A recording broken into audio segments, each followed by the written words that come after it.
I mostly hid it. Like, nobody really knew that I had depression. Nobody knew I was taking medication during the times that I was taking.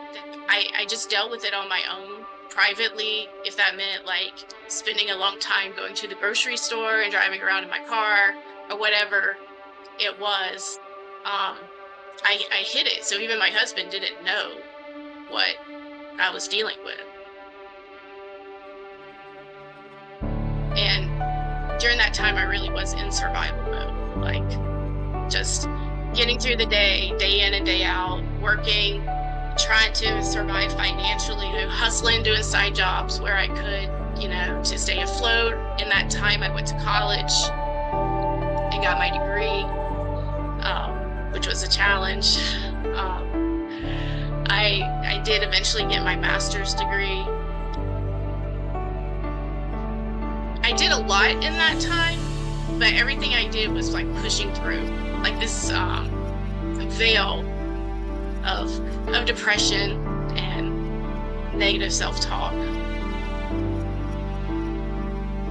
I went through the motions a lot of what I thought I was supposed to be doing to be happy. I mostly just like emulated like what I thought I was supposed to be doing in my life, but I wasn't really present for it.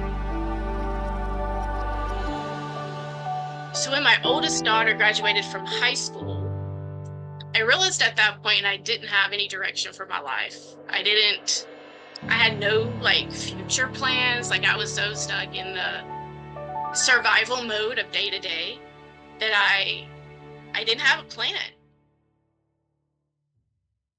That was my turning point. That was the moment that I realized things could be better. And so I started going to a therapist at that point. And that's when I really realized how much depression had played a role in my life up to that point. During those years, I didn't really realize that I was depressed. So I started attending a meditation group, and once I got engaged with them, I realized many of them were doing yoga as well. So I started doing yoga. And so my therapy and my yoga and meditation were pretty foundational for me.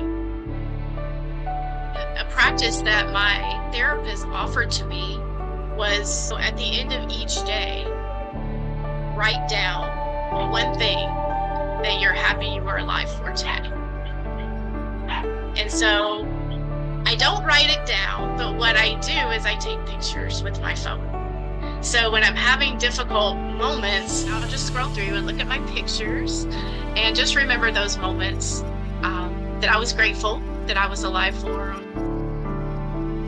The idea of supporting people through their difficult times was something I identified with because I've been through difficult times. I moved back to Alabama in 2022. So I did go to work for the Alabama Warm Line as a certified peer specialist. I teach yoga and meditation, so I've been able to fulfill my intention to share yoga and meditation to help support people's mental health recovery as it did for me. And so for the last 2 years, I taught yoga and mindfulness workshops at the annual AIR conference. And I continue to teach weekly mindfulness Monday classes through Wings across Alabama. So I feel that my intentions have come to fruition. To take care of yourself,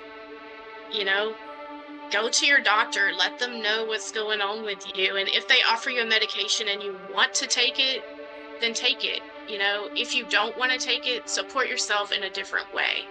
And if you don't want to get a diagnosis for whatever reason, still take care of yourself. You don't have to have a diagnosis to start taking care of yourself, to reach out and speak to someone, to find a peer in your community who can talk to you confidentially about your experiences and share that with you so you're not going through those dark times alone.